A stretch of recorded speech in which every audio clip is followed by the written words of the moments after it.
Hello and welcome to Race to 2020, your guide to the wild and woolly world of American politics. I'm James Morrow here with my good friend Jack Houghton. Jack, how are you today? I'm going well. Good to be here. Hey, and it's looking like it's a horse race because we are coming up to Iowa, the Cornhusker state, the state where they grow all the corn, the state that every 4 years becomes this absolute center of attention. And I'll tell you what, it's looking like a horse race. You know, last week when we talked about this, we said, there is nothing happening with Iowa. Nobody's excited about this. Nobody's talking about it. What's going on? And now suddenly, it's like the whole Democratic Party and the media have suddenly woken up with 2 or 3 weeks ago and said, oh, my God, we got to figure out who our nominee is going to be. Well, if you're looking at the numbers, I think the reason why everyone's saying to panic now, because the numbers are saying to shrink. We've only got a couple of people now who are competing, and the Dems are getting a little bit dirty. There's leaks back and forward. It's going to be an explosive debate. Well, we're going to get to that because there is going to be a debate later on today after we've done this broadcast. But in the meantime, though, we've got a funny thing happening. We don't just have two candidates duking it out like we did back in 2016, you know? Remember when it was the whole Hillary Sanders sort of thing? The Democratic Party has not been able to control the narrative like they have in the past and basically keep anybody but the biggest insurgents out of the race. They have got to deal with Joe Biden. They've got Bernie Sanders. They've got Max Buttigieg, or as Trump always, I love it when Trump talks about Buttigieg at his speeches. He says, boot, edge. Boot, edge. That's what he says. He's doing so well, He's doing so well. The ways and then Elizabeth Warren coming in at 16%. So it's 20.7 for Joe Biden, Sanders 20.3, Buttigieg at 18.7, Warren at 16. But there's another poll that came out overnight that suggests that that Bernie Sanders may now be coming out on top of Joe Biden. The really interesting thing about this is that historically, whoever wins the Iowa caucus winds up winning the Democratic nomination. And this is really important because I think we talked about this a bit last week. Last time around in Iowa, the Democratic Party was so terrified of Bernie Sanders that they all but cheated and stole their way to making sure that Hillary Clinton won because they didn't want Bernie Sanders to get that Incredible nominee. They even had to do that because he's such a terrible candidate. But they did. Well, yes, he is, and he is, and he isn't, because on one level he's an absolutely terrible candidate. On another level he's a incredible socialist, and some of the people he's got working for him. We got some crazy stuff coming out about some of the people in his staff a little bit later on, so you're not going to want to miss that. But, on another hand, he's got this sort of outsider authenticity. Some would say, and I think there's something to this, that he is a bit of a flip side of a Trump. He's got that same populist thing. He talks to the working person. He does not, he doesn't seem to have that disdain for working people that, say, Hillary Clinton absolutely did. Bernie Sanders would never talk about deplorables like that. He'd call billionaires deplorables, but he wouldn't call American voters deplorables. But he's not very unifying. It's still very us versus them. Whereas I think at least Donald Trump is saying that we're all in this together, 100%. and he's trying to build up the working class. Bernie Sanders is more interested in throwing billionaires in salt mines than actually. At least some of his staffers are. But we'll also the other thing too is that now this is finally the field is narrowing. This week we saw a couple of big dropouts from the race, so I was really, really sad about this. Marianne Williamson. No, you remember love her. Marianne Williamson? She's the housewife that everyone loves. The one who was all sort of, angels and crystals, and I want you all to imagine prayers of love enveloping the earth, and she was this kind of. She's the Zali Steggall of American politics. She was like the New Age Zali Steggall. She was very much all about the New Age stuff, the crystal healings. You could just see her. She'd be the sort of person who'd be putting up flyers for their yoga studio on the bulletin board of your local organic co-op. She was that kind of person. That was a failed experiment. That was a failed experiment. But the other one that's interesting is Cory Booker is now out. Incredible response to him dropping out. People all over Twitter have lost their mind. They're saying this is now indicative. It's symbolic of the fact that the Democratic Party is now racist. Why? But Jack, forgetting the two terms of Obama. Jack, nope. sorry, you cannot deny the incredible racism of the Democratic Party because a lot of white going because this debate happening a little later on tonight. It's going to be, this all-white country club sort of party here. The closest thing they've got to anybody of a sort of an ethnic background, a diverse background, a person of color background would be Elizabeth Warren with her with a full Native American with her kit. 1024th Native American heritage. She's going to walk in wearing a bearskin coat or something. Yeah, I mean, so who knows what she's going to do with that? But what a fraud! But it is really funny because the Democrats are always banging on about diversity and multiculturalism and stuff like this, and then they wind up with this incredibly white bread field of candidates. So of course, why are the Democrats so and that's why not open? It's so dangerous for them to go down this particular ideological line to the public, to talk, to bring identity politics, to bring race to the forefront of the political debate, to separate that from policy items. Because what I think the American people want, just the same as the Australian people, is they want good policy to be brought forward. They don't care about race. They don't care about identity politics. The Democrats have made a big mistake now because they've allowed each other to cannibalize themselves on racial lines. And now you've got the last few remaining people are all white. And Elizabeth Warren is white. She's not a Native American. She lied about that. She did lie about that. And so now they're left here in a very awkward position. They are the very people they despise. Exactly. Rich white people running for presidency. I thought it was absolutely hilarious earlier this week. Biden and Warren were having Warren and Sanders were having a slanging match because one of them had called the other one elite. And I'm sitting here thinking, you're all elite. I should be so elite. I mean, I should have multiple country houses like Bernie Sanders does. I should have, decades and decades of having worked as a, high six figures law professor at Harvard University. I mean, like this Democrat idea that this field of really, really well-off people are somehow, sticking it to the man. They're propagating this lie that wealth is inherently immoral. Therefore, it's a race to see who has less wealth. I have slightly less wealth than you. Yet, who else? You want to talk about wealth, Jack?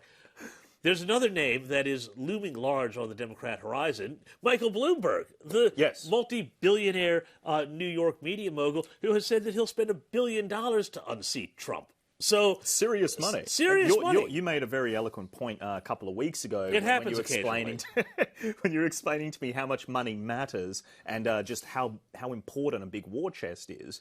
Have we seen any preliminary polling on how well he'd do if he was to wield that kind of money? Well, I think I don't think we've seen anything definitive that says that he could beat Trump. But the thing is, apparently, he's just dumping ad money into states across the country. What about the other nominees? Well, see, the question then becomes: do the Democrats look at this at a very high level and think strategically and think, well, what we could do is we could let Bloomberg be the nominee, let him absolutely blitz the country with pro-democratic advertising, and then he won't win, but what he can do is he can lay down a lot of cover fire in the media, and he can also then free up the Democrats to win the House and the Senate back. So that would be a longer-term What happens if play he uses for $1 them. billion to attack the frontrunner? Well, and then they get left more tattered. So by the time they go to take on Trump, they're all injured they've got war injuries. They can't recover from. And that is the big question, and how does and also the other question too. Does America really want to have a presidential race that's being contested literally by two New York billionaires?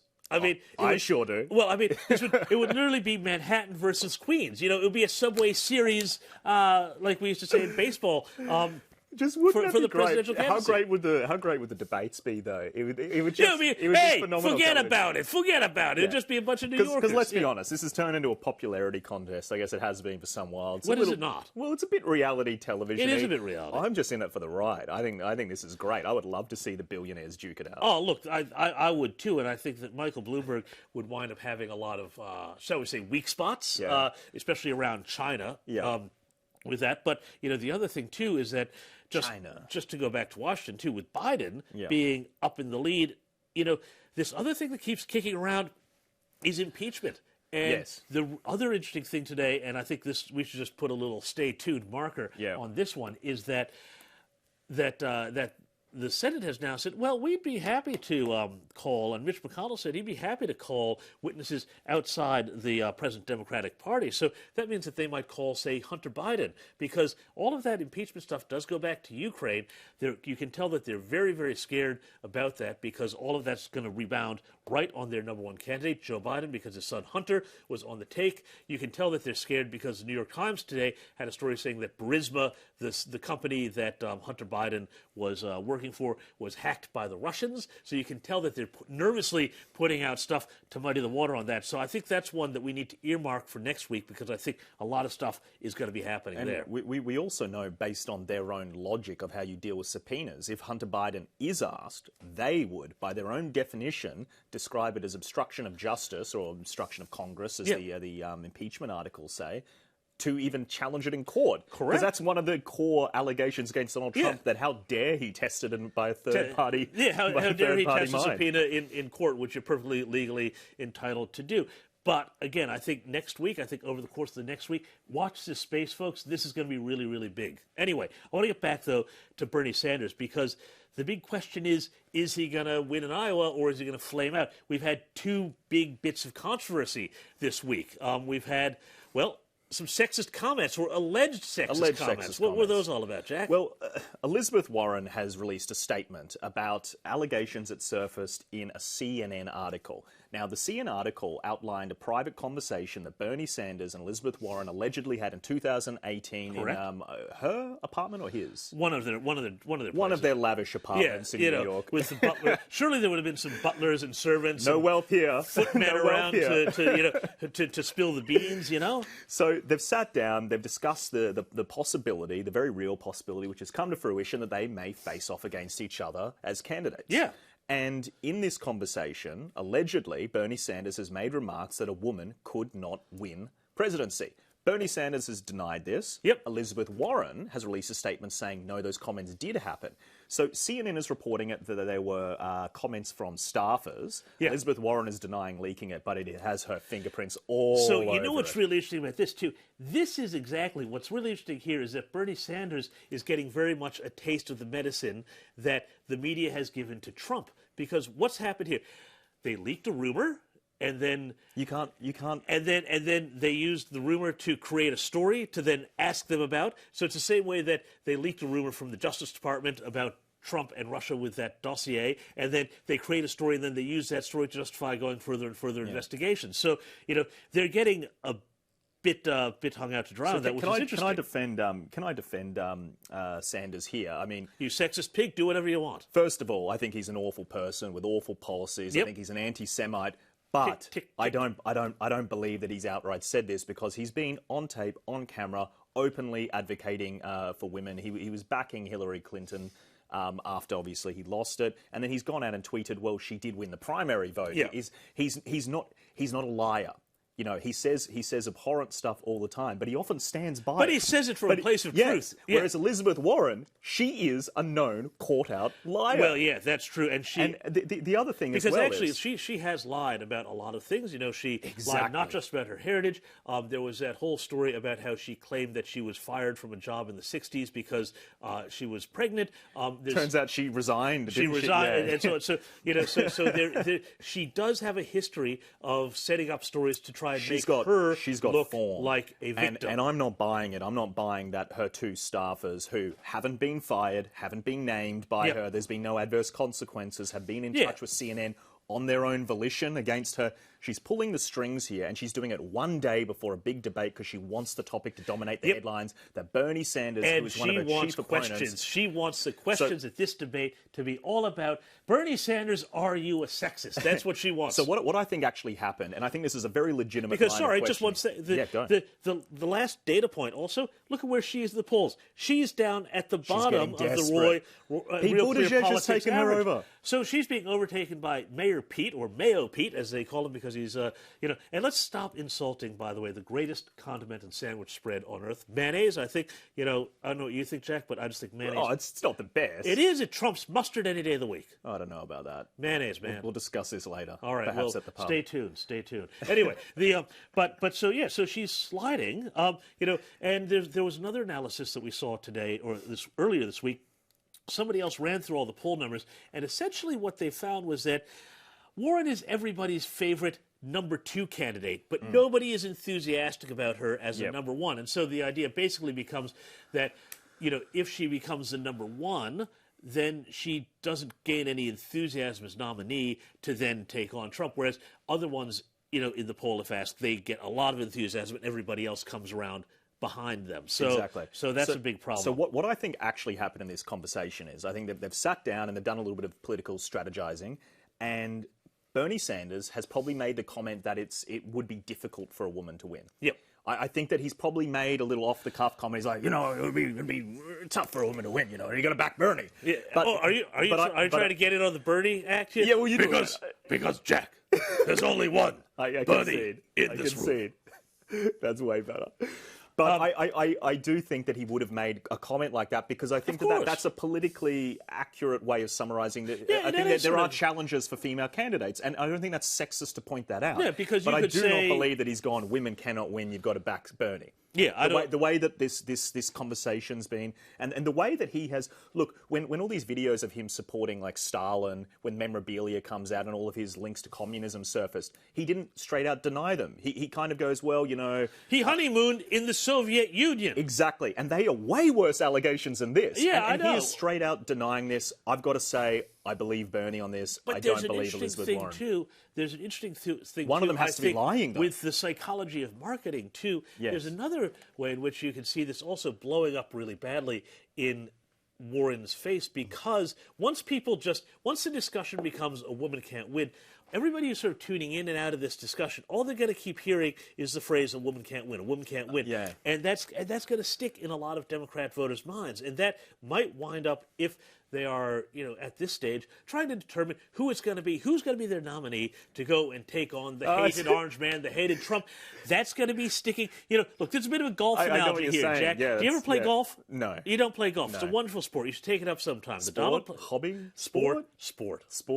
Hobby. Anyway, you can be standing up there at the tee, and you can have this big body of water that you've got to hit your ball over. And mentally, you'll be saying to yourself, don't hit it in the water. Don't hit it in the water. Don't hit it in the water. But all your brain hears is hit it in the water. So you think she may have done herself a disservice by unintentionally putting the rhetoric in the American public's mind that a woman can't win? Because now, seriously, like as a matter of psychology and marketing, once you start to have a phrase, nobody before this week. Nobody was saying. It makes sense. Nobody was saying that a woman can't win. This is just simply hasn't been on. Like the whole question of whether or not a woman could win the presidency, in a weird sort of way, was settled for the Democrats in 2016 because in their minds, Hillary is actually the president, and she won. She just had it stolen from her. So. And I don't think there's any question that anybody thinks that, a woman could win the presidency. Not at this stage. But now, suddenly, they've introduced this bit it out. So, a woman can Warren 100% win the presidency, as evidenced by the fact that Hillary Clinton did get 3 million more primary votes, as Bernie Sanders points out. But them's not the rules, Jack. She was such a terrible candidate, and she still got that close. Yeah. So, look, it's entirely possible. But you know what? What doesn't help? It's nothing to do with whether she's a woman. It's because she's talking about these wealth taxes of 6%. She's talking about taking people's entire assets away. This week? Horrible policies. Horrible policies. All she says about everything is, I've got a plan for that. And then people go, what's the plan? And then there are these horrible, horrible policy papers. So she came up with one this week. Somebody said they were talking about greenhouse gases and emissions reductions and all of that, which is, of course, the huge topic everywhere right now, Australia, United States. And she said, no more new houses to be built until they can be certified as green 6-star energy or whatever. So literally she's saying you can't build a house unless it meets this incredibly, high standard of environmental thing. And so basically she would just blow up the whole construction industry and make your average American house twice as expensive. And what do we know about homelessness rates? They're tied intrinsically to housing supply rates. The more housing supply, the lower the rent costs, and the more people can get into affordable housing. And all the places, it's very simple economics. The places in the United States that have great cheap housing, then suddenly, their housing costs would go right up, and then you'd wind up with the same problems that you have in places where housing prices have been regulated to absolute astronomical levels with all the social dysfunction that entails. I'm talking about New York, San Francisco, every Democrat hellhole in the country, and they are all run by Democrats, and she would do that to the country. So I hate to be crude, but she's just an idiot. I mean, we could analyse all day back and forward, but these policies are nonsensical. They're economically dangerous. The American people will see through it. My only point is... I'm thinking hard about this one, Jack, and say on this one, yeah, you're right. Yeah. Anyway, but I want to move on because I think we've been Veritas? Because we have been a little bit harsh on Elizabeth Warren. We haven't been hard Not enough. harsh enough. Not hard Not enough, harsh but we have enough, not mate. been harsh enough on our friend Bernie Sanders. Now, Bernie Sanders, we know, is the open socialist from New England. He honeymooned in the Soviet Union. Boy, that would have been a He has a hammer and sickle just hanging over his bed so he can wake up in the morning. Anyway, so it seems like some of the attitudes out there are maybe transferred or taken maybe even a bit more seriously by some of his staffers. The Project Veritas people, they're the guys run by James O'Keefe. They have gotten videos of CNN, New York Times, Planned Parenthood, all sorts of things, staffers and people revealing all sorts of terrible things that those organizations do. Well, this staffer that they got on camera, he had some pretty interesting things to say. Let's have a listen to some of what this guy had to say. So if Trump gets reelected, what? Cities burn. Do you even think that some of these, like, MAGA people could even be re-educated? I mean, we gotta try. I mean, in Nazi Germany, after the fall of the Nazi Party, there was a shit ton of the populace that was f***ing Nazified. I mean, Germany had to spend billions of dollars re-educating f***ing people to not be Nazis. We're probably going to have to do the same thing here. And that's kind of what Bernie's hey, free education for everybody, because we're going to have to teach you not to be a Nazi. There's a reason Joseph Stalin had gulags, right? Mm-hmm. And actually, gulags were a lot better than what the CIA has told us that they were. People were actually paid a living wage in gulags. They had conjugal visits in gulags. Gulags were actually meant for re-education. The greatest way to break a billionaire of their privilege and their idea that they're superior, go out and break rocks for 12 hours a day. You're now a working class person, and you're gonna learn what that means, right? Bernie doesn't get the nomination, or it goes to the second round at the DNC convention. Milwaukee, where it'll start in Milwaukee, and then when the police push back on that, and other cities And if your speech is calling for the elimination of people based on race or gender or religious, for whatever reason, things that people can't change, then you should expect a violent reaction. Mm-hmm. And you deserve a violent reaction. be ready to be in Milwaukee for the DNC convention. We're gonna make 1978 look like a Girl Scout cookout. The cops are gonna be the ones that are getting beaten in Milwaukee. Pretty out there stuff. And I mean, among the stuff here that he said, that gulags are okay. He says that the CIA. He's a big fan of gulags. He's a big fan of gulags. He said that the gulags that bad stories about the gulags really just a CIA plot. People were actually paid a living wage at the gulags. They had conjugal visits to the gulags. Gulags were meant for re-education. He said that the most effective way to re-educate the billionaire class is to make them break rocks for 12 hours a day. He says all sorts of stuff attacking rich people. And he said if Bernie doesn't get the nomination or it goes to a second round of the DNC convention, Milwaukee, he says, with a few modifiers, will burn. Milwaukee is the city that the DNC is being held in. It'll start in Milwaukee, and then when the police push back on that, other sites will explode. And he goes on and on. He says that basically the free education that Bernie is talking about is to denazify the American people, who are apparently a bunch of Nazis who knew. So it's a... This is my favorite quote. I just want to read it out. Please. The greatest way to break a billionaire of their privilege and their idea that they're superior is to go and break rocks for 12 hours a day. You're now a working class person, and you're going to effing learn what that means. What that means. Yeah. I mean, what an incredible... We're talking about forced labour because somebody has acquired too much wealth. Yeah. Is that the most terrifying ideological position to take? For someone who's a campaign manager for Bernie Sanders, and this is the problem for Bernie Sanders. He's chasing a lot of these criticisms because of his past comments, his past allegiances to communist manifestos. But and now he's got a guy working for him Jack, who wants to throw people in jail. And wants to make them break rocks. Does any of this surprise you? I mean, a little bit. It's quite extraordinary. Why? Because this hard left violent tendency, which has infected Western civilization since the French Revolution, since the Jacobins, right through the Russian Revolution and Stalin's gulags, right through to Antifa and all of the violence that they commit in places like Portland, Oregon, and elsewhere.